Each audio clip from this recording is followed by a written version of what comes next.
Augustín a najnovšie aj Ľudská. Tieto deti zomreli bez toho, aby si to ktokoľvek všimol a celé roky ani nikomu nechýbali. Ich telička pred svetom ukryli tí, ktorí sa mali o ne starať. Zabudli na ne aj úrady. Ústredie práce chce preto prekontrolovať všetky nahlásené prípady týraných detí za posledné roky.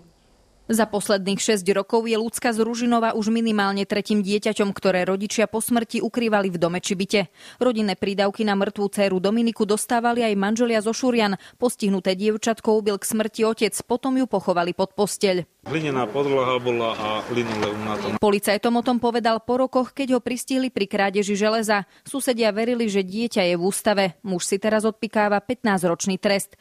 Ešte šokujúcejší bol prípad 5-ročného Gustíka zo Šútoviec. Jeho vysušené teličko držala matka s babkou na povale, kde ho uctievali. Pre ťažkú psychickú chorobu ich nikdy neodsúdili. Príčinu chlapcovej smrti sa napriek moderným postupom nepodarilo odhaliť. Kým ho totiž našli, rozpadli sa mu orgány. Ale čo sme mohli urobiť je, že sme vylúčili hrubé násilie, ktoré by pôsobilo na skelet, na kostru toho dieťaťa. Spomínané prípady nastoľujú otázku, koľko takýchto detí rodičia ukrývajú pred úradmi a či tie robia všetko, čo by mali.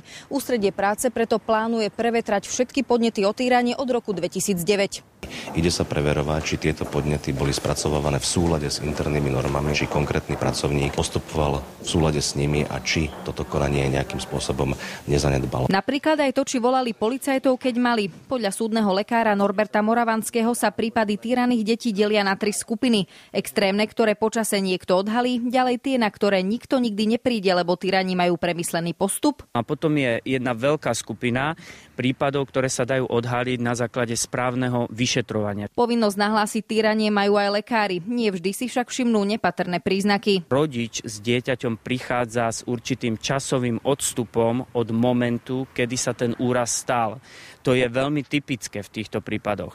Ďalšia typická črta je, že títo rodičia veľmi často menia lekárov, menia pediatrov. Ak sa však takéto hlásenie stratí v úradníckej mašinérii, je zbytočné. Podľa polície však úrady navzájom komunikujú postačujúco. V tomto smere je nadštandardná spolupráca s príslušnými orgánmi sociálnej kurately a takýmto prípadom je venovaná zvýšená pozornosť. Chýba ten kľúč toho prepojenia všetkých informácií a koncentrácie toho celého na jedno miesto, pretože iba tak sa dá ten prípad vyšetriť. Pri nahlásení týrania môžu kľúčovú úlohu zohrať susedia či učitelia. V prípade Ľudsky z Bratislavy však ich snaha nepomohla.